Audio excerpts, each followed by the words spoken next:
नमस्कार बच्चों, मैं श्रीमती वंदना पांडे, शासकीय नवीन उच्चतर माध्यमिक विद्यालय चूनाभट्टी भोपाल से कक्षा 12वीं की रसायन शास्त्र की कक्षा में आप सभी बच्चों का स्वागत करती हूँ। आशा है कि आप सभी अपने घर में स्वस्थ और कुशल होंगे।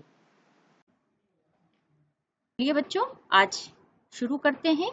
सबसे पहले आज हम पढ़ेंगे कि विद्युत अपघटन क्या है। हम जानते हैं विद्युत अपघटन हमने 9-10 से बच्चों पढ़ा है। यहाँ हम देखेंगे कि विद्युत अपघटन की परिभाषा क्या है।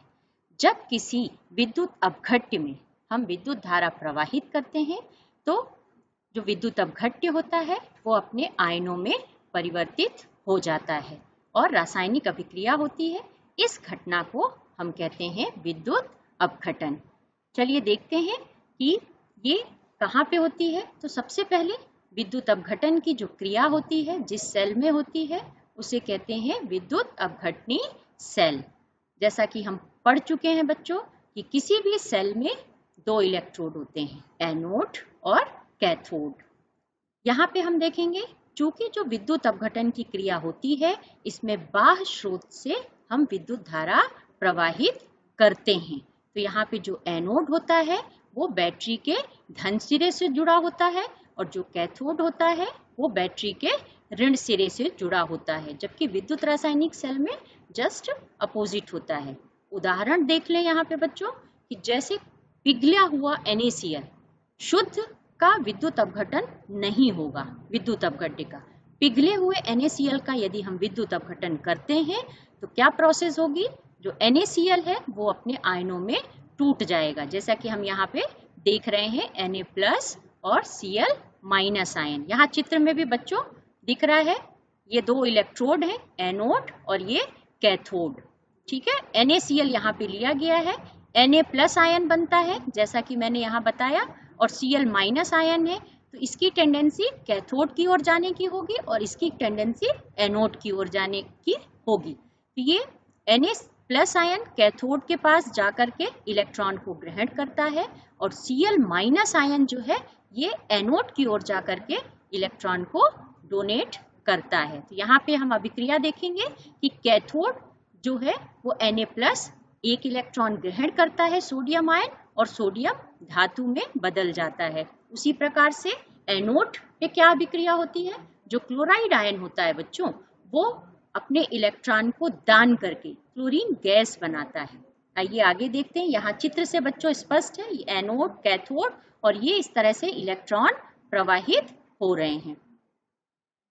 आइए देखते हैं कि जो हमने पूर्व के भाग में पढ़ा है कि विद्युत रासायनिक सेल यानी गैल्वेनिक सेल और विद्युत अपघटनी सेल में क्या अंतर होते हैं, कैसे पहचानेंगे हम कि ये गैल्वेनिक सेल है और ये विद्युत अपघटनी सेल है। आइए देखते हैं इनमें अंतर। तो पहला जो अंतर है वह यह है कि इस सेल में रेडॉक्स अभिक्रियाएं होती हैं। रेडॉक्स अभिक्रियाएं क्या होती हैं, जिनमें ऑक्सीकरण और अपचयन अभिक्रियाएं साथ साथ होती हैं और इनके द्वारा विद्युत ऊर्जा उत्पन्न होती है।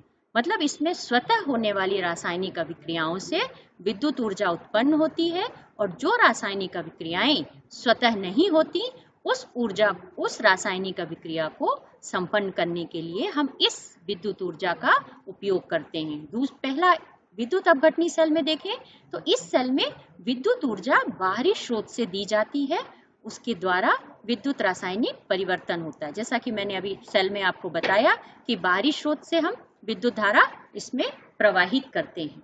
आइए देखते हैं दूसरा, इसमें एनोड जो होता है बच्चों वो ऋण ध्रुव होता है और कैथोड धन ध्रुव होता है। ये सबसे बड़ा डिफरेंस है जो बच्चे कंफ्यूज होते हैं, जबकि यहाँ पे मैंने बताया कि एनोड धन ध्रुव और कैथोड ऋण ध्रुव होता है। तीसरा अंतर है कि दोनों इलेक्ट्रोड अलग अलग विलयन एवं अलग अलग पात्रों में रखे जाते हैं और इसमें दोनों इलेक्ट्रोड एक ही विलयन में रखे जाते हैं, जैसा कि मैंने अभी आपको चित्र में दिखाया है। आइए देखते हैं आगे। जैसा कि विद्युत रासायनिक सेल में मैंने आपको बताया था कि दो पात्र में रहते हैं और लवण सेतु से दोनों पात्र जुड़े रहते हैं। तो विद्युत रासायनिक सेल के लिए लवण सेतु या सरंध्र पात्र आवश्यक होता है। सरंध्र मतलब बच्चों पोरस, जिसमें छोटे छोटे छिद्र होते हैं। लेकिन इसमें विद्युत अपघटनी सेल में यह आवश्यक नहीं है, मतलब सरंध्र पात्र आवश्यक नहीं है विद्युत अपघटनी सेल में।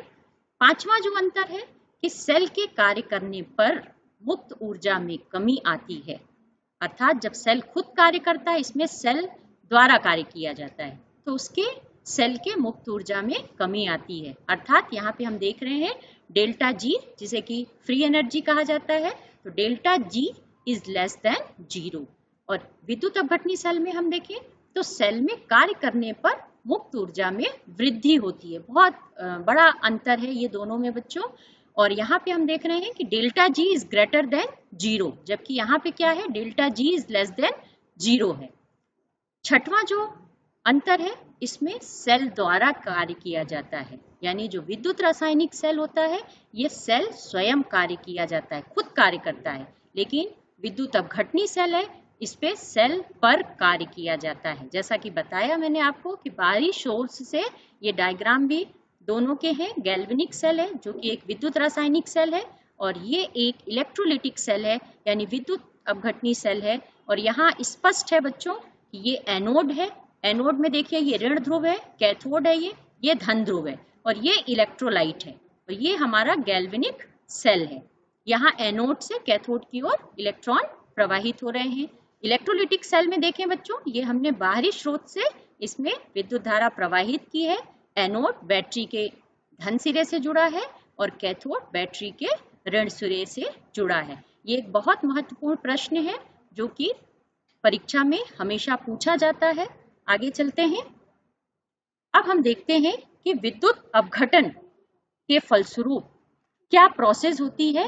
इसको माइकल फैराडे ने अपने नियमों के रूप में दिया, यानी विद्युत अपघटन के मात्रात्मक पक्ष को व्यक्त करने के लिए फैराडे ने कुछ नियम दिया, जिसे कि हम फैराडे लॉ कहते हैं, फैराडे के नियम दिए।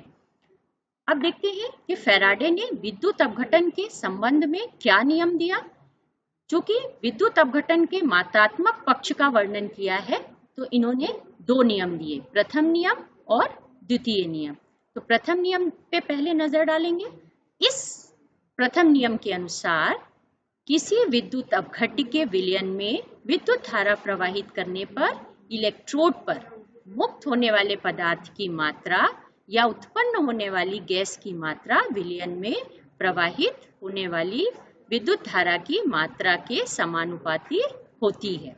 मतलब यदि हम विलयन में विद्युत धारा प्रवाहित करते हैं तो जो इलेक्ट्रोड पर पदार्थ मुक्त होता है बच्चों, वह उस विलयन में प्रवाहित होने वाली विद्युत धारा की मात्रा के समानुपाती होता है। जैसा कि यहाँ गणितीय व्यंजक में हम देखेंगे कि यदि विलयन में प्रवाहित विद्युत धारा की मात्रा Q कूलाम हो और इलेक्ट्रोड पर मुक्त होने वाले पदार्थ W हो, यानी विद्युत धारा की मात्रा यदि Q हो और मुक्त होने वाले पदार्थ की मात्रा यदि W हो, तो फैराडे के प्रथम नियम के अनुसार W प्रोपोर्शनल टू Q। जैसा कि मैंने बताया कि जब भी प्रोपोर्शनल का चिन्ह हटाते हैं तो एक स्थिरांक आता है, तो W is equal to ZIT। यहाँ पे IT कहाँ से आया बच्चों? चूंकि Q जो होता है Q is equal to IT। एक सेकेंड में कितनी विद्युत धारा प्रवाहित होती है वो कहलाता है उस परिपथ का आवेश। आगे देखते हैं। यहाँ पे Z जो है वो क्या है? समानुपातिक स्थिरांक, जहाँ पे हमने देखा कि W is equal to ZIT। तो यहाँ जो Z है बच्चों, ये क्या है? एक समानुपातिक स्थिरांक है, जिसे कि हम विद्युत रासायनिक तुल्यांक कहते हैं। यदि Q बराबर 1 हो, या ऐसे भी कह सकते हैं कि I बराबर 1 एम्पियर और T बराबर 1 सेकेंड हो, तो ये पूरा Q 1 हो गया, तो W बराबर क्या हो जाएगा? Z। अर्थात यहाँ पे हम Z की परिभाषा निगमित कर सकते हैं इस फार्मूला से। क्या है परिभाषा? आइए देखते हैं कि वह द्रव्यमान जो 1 एम्पियर की विद्युत धारा को 1 सेकेंड तक प्रवाहित करने पर इलेक्ट्रोड पर मुक्त या जमा होता है, वो क्या कहलाता है? विद्युत रासायनिक तुल्यांक। आइए देखते हैं विद्युत अपघट्य का द्वितीय नियम। ये नियम कई विद्युत अपघट्य के विलयनों पर लागू किया इन्होंने और बताया कि जब कई विद्युत अपघट्य को श्रेणी क्रम में जोड़ दें और विद्युत धारा की मात्रा प्रवाहित किए तो इलेक्ट्रोड पर जो पदार्थ की मात्राएं मुक्त होती हैं वो उनके तुल्यांकी भार के समानुपाती होती हैं। अर्थात श्रेणी क्रम में जुड़े विभिन्न विद्युत अपघट्यों के विलयनों में जब विद्युत धारा की समान मात्रा प्रवाहित की जाती है तो इलेक्ट्रोडों पर एकत्रित होने वाले भिन्न भिन्न पदार्थों की मात्राएं उनके तुल्यांकी भारों के समानुपाती होती हैं।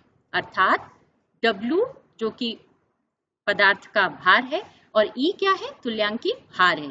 तो नियमानुसार द्वितीय नियम के अनुसार W प्रोपोर्शनल टू E, जैसा कि बताया प्रोपोर्शनल का चिन्ह हटेगा बच्चों तो स्थिरांक आएगा, तो W divided by E is equal to स्थिरांक। यहाँ W क्या है, मुक्त पदार्थ है और E क्या है, तुल्यांकी भार है। किसी भी दो विद्युत अपघट्य के लिए हम ये फार्मूला यूज कर सकते हैं, W1 upon E1 W2 upon E2, यानी एक पहले पदार्थ का भार बटे उसका तुल्यांकी भार इज इक्वल टू दूसरे पदार्थ का भार बटे उस पदार्थ का तुल्यांकी भार। जैसे यहाँ पे एक एग्जाम्पल से मैंने आपको बताया है, कॉपर सल्फेट या AgNO3 के विलयनों में यदि हम विद्युत धारा प्रवाहित करें तो इस फार्मूले के माध्यम से हम किसी भी पदार्थ की, चाहे कॉपर की निकाल सकते हैं या Ag की मात्रा निकाल सकते हैं या Ag की तुल्यांकी भार निकाल सकते हैं। तो यहाँ जो फार्मूला हम लिख रहे हैं बच्चों वो कॉपर की एकत्रित मात्रा यानी W1 divided by E1, Ag की एकत्रित मात्रा, कॉपर का तुल्यांकी भार बटे Ag का तुल्यांकी भार, यानी W1 upon W2 is equal to E1 upon E2। आइए देखते हैं अब बैटरी क्या होती है। बैटरी, जैसा कि बच्चों आप सभी को पता है कि बैटरी क्या है। हमारे सेल में, हमारे घरों में जो घड़ियां होती हैं उनमें छोटे छोटे सेल लगे हुए होते हैं और वो कैसे कार्य करते हैं आपको भी पता है। आइए देखें कि क्या है बैटरी की परिभाषा। दो या दो से अधिक सेलों का समूह जिन्हें की श्रेणी क्रम में जोड़कर उनसे विद्युत धारा प्राप्त की जाती है बैटरी कहलाते हैं। मतलब कि जब दो या दो से अधिक सेल के समूह को श्रेणी क्रम में जोड़ते हैं और उससे हम विद्युत धारा प्राप्त करते हैं तो वो क्या कहलाता है, बैटरी कहलाते हैं। क्या इनके गुण होते हैं, विशिष्ट गुण, आइए उसको देखते हैं। पहली बात तो इसमें ये एक विशेष गुण होता है, ये भार में कम होते हैं, मतलब ये बहुत कम वेट के होते हैं, आकृति में बहुत छोटे होते हैं और इनको हम सुविधाजनक कहीं भी आसानी से ले जा सकते हैं, तो ये ले जाने में सुविधाजनक होते हैं। दूसरा है पुनः आवेशित किए जाने योग्य होते हैं, कम कीमत के होते हैं, मतलब कि किफायती होते हैं, इनमें बहुत अधिक धन की व्यर्थ नहीं जाता है। चौथा जो पॉइंट है कि प्रयोग में लाते समय वोल्टता में अधिक परिवर्तन नहीं होना चाहिए, यानी जब हम इसको प्रयोग में लाएं तो इसकी जो वोल्टता है उसमें बहुत अधिक परिवर्तन ना हो।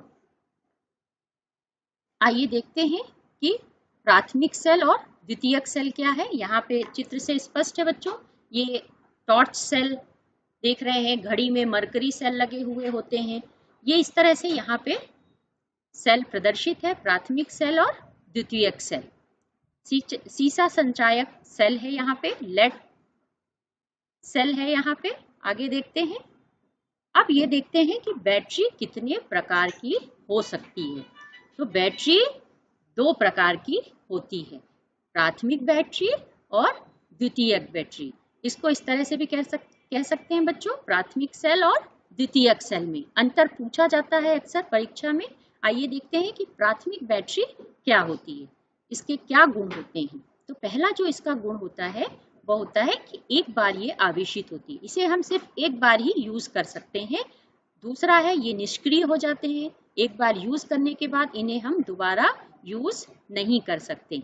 तीसरा पॉइंट है ये कहाँ उपयोग में लाते हैं, जैसे हमारे घड़ी जो हम पहनते हैं, टॉर्च जो हम यूज करते हैं, रेडियो, छोटे छोटे आजकल कई सारे इलेक्ट्रिक खिलौने, वहां पे हम ये प्राथमिक बैटरी या सेल का उपयोग कर सकते हैं। और उदाहरण देखें बच्चों तो शुष्क सेल या लेग्लांसी सेल होता है जिसे कि हम प्रयोगशाला में उपयोग में लाते हैं, ये भी एक तरह का प्राथमिक बैटरी या सेल है। आइए दूसरी द्वितीयक बैटरी पे एक नजर डालें कि द्वितीयक बैटरी या द्वितीयक सेल क्या होते हैं। तो देखते हैं कि द्वितीयक बैटरी का जो एक सबसे बड़ा गुण होता है वो ये है कि ये पुनः आवेशित कर सकते हैं। दूसरा है कि इसे बार बार उपयोग में लाया जा सकता है। प्राथमिक बैटरी को नहीं ला सकते, लेकिन हम द्वितीयक बैटरी को दोबारा उपयोग में ला सकते हैं। तीसरा है ये कहाँ उपयोग होती है। आप बहुत अच्छे से जानते हैं बच्चों, हम गाड़ी चलाते हैं, मोटर गाड़ियों में जो हमारी बैटरी लगी होती है वो बैटरी क्या होती है, द्वितीयक बैटरी होती है। उदाहरण के तौर पे हम देखें तो सीसा संचायक सेल, निकिल कैडमियम संचायक सेल द्वितीयक बैटरी के उदाहरण हैं। कभी कभी परीक्षा में बच्चों ये सेल दे दिए जाते हैं और आपसे पूछा जाता है कि ये प्राथमिक सेल हैं कि द्वितीयक बैटरी हैं, आप उन्हें बताइए। तो यहाँ इस अंतर से आपको स्पष्ट हो गया होगा और आप अपनी कॉपी में नोट करिए।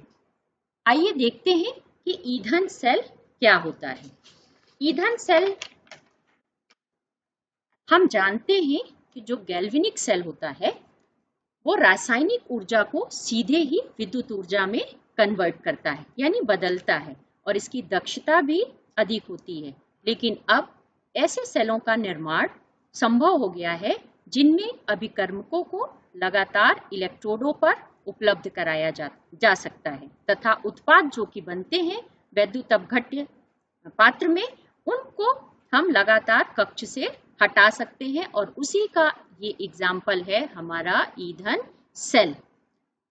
तो पहले परिभाषा देखेंगे कि ऐसे सेल जिनमें H2 यानी हाइड्रोजन, CH4 मतलब मीथेन और मेथेनॉल आदि जैसे ईंधनों की दहन ऊर्जा को सीधे ही विद्युत ऊर्जा में परिवर्तित किया जाता है, ईंधन सेल कहलाते हैं। यहाँ एक बहुत अच्छा बच्चों दिख रहा है ईंधन सेल, जो कि हाइड्रोजन और ऑक्सीजन से बना हुआ जल के विद्युत अपघटन से यहाँ पे ये ईंधन सेल दिख रहा है। और यहाँ हम देख रहे हैं कि क्या है, इस सेल में ये एक पात्र है, इस सेल में हाइड्रोजन एवं O2 यानी ऑक्सीजन, यहाँ हम देखें ये H2O है, ये H2 है और ये O2 है। इन गैसों को, बुलबुलों को सरंध्र कार्बन इलेक्ट्रोड, ये पोरस इलेक्ट्रोड्स हैं, इनके माध्यम से हम सांद्र जलीय विलयन में प्रवाहित करते हैं। यहाँ पे विलयन हमने क्या लिया है बच्चों, NaOH का विलयन यहाँ पे हमने लिया है। और इलेक्ट्रोड, ये दोनों इलेक्ट्रोड हैं, इन इलेक्ट्रोड की अभिक्रिया की दर को बढ़ाने के लिए सूक्ष्म विभाजित प्लेटिनम या पैलेडियम धातु जैसे उत्प्रेरकों को यहाँ पे समावेशित किया जाता है, जिससे कि इलेक्ट्रोड की दक्षता बढ़ जाए। तो ये बहुत अच्छा है। यहाँ पे आपको दिख रहा है बच्चों एक्सेस फ्यूल, यहाँ से हम निकाल सकते हैं, और जो अनयूज्ड गैसें हैं, जिन गैसों का बनने के बाद कोई उपयोग नहीं है, उन गैसों को हम यहाँ से निकाल सकते हैं। यहाँ एयर से H2O वगैरह यहाँ से हम प्रवाहित कर रहे हैं।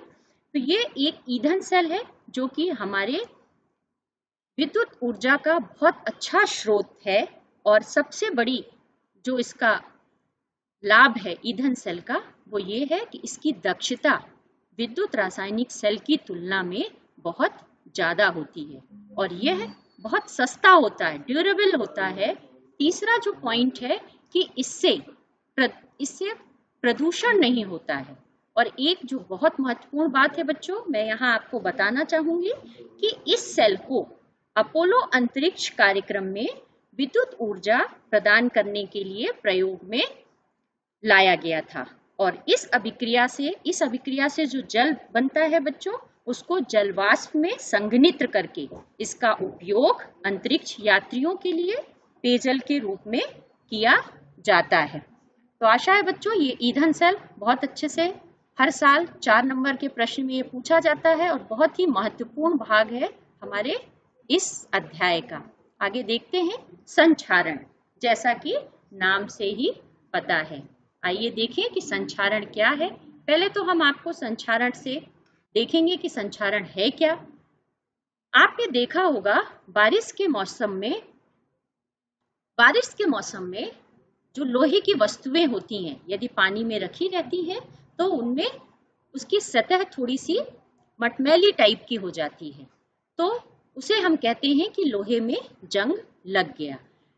वैसे देखिए कॉपर का जो पात्र है जो घरों में हम पानी पीने के लिए उपयोग में लाते हैं, पूजन के लिए लाते हैं, उसमें देखते हैं कि लगातार पानी के उपयोग से उसमें हरी हरी कलर की परत जम जाती है।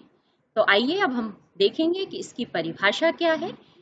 परिभाषा है कि वायुमंडल में उपस्थित गैसों तथा नमी के द्वारा धातुओं के धीमी गति से अवांछित यौगिकों सामान्यतः ऑक्साइड में परिवर्तित हो जाने की प्रक्रम संक्षारण कहलाती है।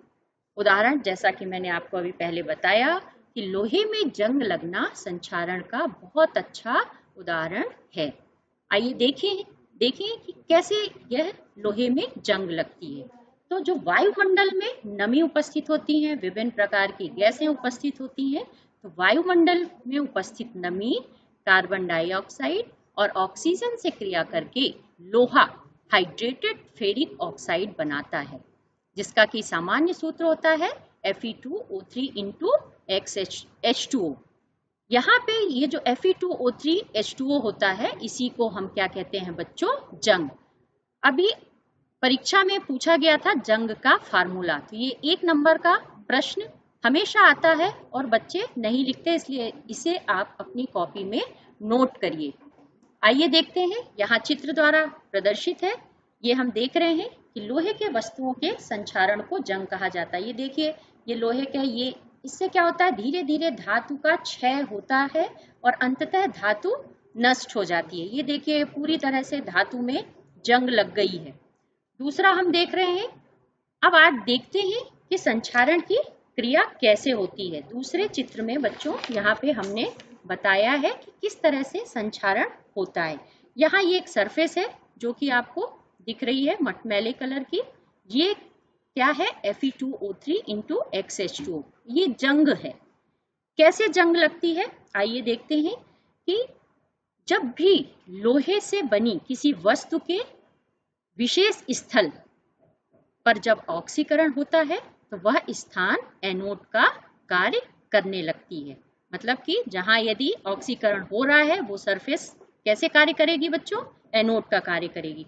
तो एनोड पे हमें पता है कि ऑक्सीकरण की प्रोसेस होती है और हम देखते हैं कि एनोड पर आयरन जो होता है Fe सॉलिड जो कि धातु होती है वो किसमें कन्वर्ट हो जाती है, Fe2+ में। ठीक है, अब एनोड स्थल पर जो मुक्त इलेक्ट्रॉन होते हैं वो क्या करते हैं कि धातु के माध्यम से संचालन होता है उनका और धातु के दूसरे स्थान पर वो पहुंच जाते हैं तथा वहां H+ आयन, जल है, नमी उपस्थित रहती है बच्चों, तो H+ आयन के साथ उपस्थित में O2 का अपचयन कर देते हैं। और कैथोड पर क्या होता है बच्चों, O2+ 4H+ प्लस 4 इलेक्ट्रॉन, मतलब O2 क्या करती है, इलेक्ट्रॉन को ग्रहण करके क्या बनाती है, H2O जल का फॉर्मेशन करती है। इस तरह से हम देखते हैं कि वायुमंडल में ये प्रोसेस बेटा वायुमंडल में होती है, खुला सरफेस पे लगती है, जो आप देख रहे हैं चित्र में कि वायुमंडल की ऑक्सीजन द्वारा पुनः जो फेरस आयन होता है, Fe2+ को फेरस आयन कहते हैं और Fe3+ को फेरिक आयन कहते हैं। तो जो वायुमंडल की ऑक्सीजन होती है ये Fe2+ आयन को और अधिक ऑक्सीकृत करके किस में बदल देती है बच्चों, Fe3+ में बदल देती है और जल योजित फेरिक ऑक्साइड बन जाता है, जिसका कि फार्मूला यहाँ पे मैंने आपको चित्र में दिखाया है, Fe2O3 into XH2O। इस तरह से ये जंग है और इसके साथ ही हाइड्रोजन पुनः उत्पन्न हो जाती है। तो ये संक्षारण है और आप दैनिक जीवन में रोज देखते हैं और कैसे ये घटना घटती है यहाँ पे मैंने आपको समझाया है। आगे देखते हैं, संक्षारण को जो बढ़ाते हैं वो कौन कौन से कारक होते हैं, आइए इस पे एक नजर डालें। पहला जो कारक है वो नमी एवं वायु है। जितनी ज्यादा नमी और वायु उपस्थित होगी संक्षारण उतनी ही तीव्रता के साथ होगा। दूसरा पॉइंट है अशुद्धियों की उपस्थिति। जितनी ज्यादा अशुद्धियां उपस्थित होंगी धातु का क्षरण उतनी ही शीघ्रता से होगा। तीसरा है धातुओं की क्रियाशीलता। जैसा धातु यदि जितनी ज्यादा क्रियाशील होगी उसका क्षरण उतना ही तीव्रता के साथ होगा। यदि कोई विद्युत अपघट्य उपस्थित है तो उतनी ही तीव्रता से धातु का क्षरण होगा यानी ऑक्सीकरण होगा। पांचवा पॉइंट है धातुओं की सतह पर उपस्थित विकृत। यदि धातु कटी फटी है तो उसका जो क्षरण होगा वो तीव्रता के साथ होगा। वायुमंडल में यदि कार्बन डाइऑक्साइड और SO2 की मात्रा ज्यादा है तो धातु का क्षरण जल्दी होगा, और यदि माध्यम का pH अम्लीय है तो भी धातु का क्षरण जल्दी होगा। तो बच्चों ये संक्षारण को कौन कौन से कारक हैं जो उसको बढ़ाते हैं, आइए देखते हैं। अब कैसे हम संक्षारण से बचाव कर सकते हैं, जंग लगने को अपन कैसे दूर कर सकते हैं, इस पर एक नजर डालेंगे। पहला पॉइंट है धातुओं की सतह को पेंट करके। सामान्यतः हम अपने घरों में लोहे की वस्तुओं को पेंट करके उसे नई कर लेते हैं। तो पेंट इसलिए करते हैं बच्चों ताकि उसमें जंग ना लगे। दूसरा पॉइंट है धातुओं की सतह पर परत चढ़ाकर, धातुओं पर किसी दूसरी धातु की परत चढ़ा करके हम उसको सुरक्षित कर सकते हैं। तीसरा पॉइंट है विद्युत लेपन द्वारा। चौथा पॉइंट है बलिदानी या उत्सर्ग रक्षण द्वारा, जिसे कि हम गैल्वेनीकरण कहते हैं, और ये बहुत पिछली कक्षाओं में आपने पढ़ा है कि लोहे पर कॉपर की परत चढ़ाने को हम कहते हैं गैल्वेनीकरण। पांचवा जो पॉइंट है बचाव का वो है वैद्युतीय रक्षण या कैथोडिक रक्षण। आइए बच्चों अब देखें, अभ्यास पे नजर डालें कि इस अध्याय के हमें कौन कौन से प्रश्न हैं जिन्हें हमें अपनी कॉपी में नोट करना है। तो आप नोट करिए। पहला जो प्रश्न है वो है फैराडे के प्रथम द्वितीय नियम को समझाइए। सिर्फ बच्चों नियम नहीं लिखना है, उसमें आपको पूरा गणितीय व्यंजक भी देना है, तभी आपको पूरे अंक प्रदान किए जाते हैं। दूसरा प्रश्न है संक्षारण को परिभाषित कर दूर करने के उपाय समझाइए। ये भी हर साल बच्चों पूछा जाता है और इसे बहुत अच्छे से डायग्राम के साथ, जैसा कि मैंने आपको समझाया है, पूरा आपको समझाना पड़ेगा यदि आपको अच्छे अंक लाना है। तीसरा पॉइंट है ईंधन सेल को समझाइए। ये भी संक्षिप्त टिप्पणी में हर साल पूछा जाता है और इसे आपको अपनी कॉपी में नोट करना है।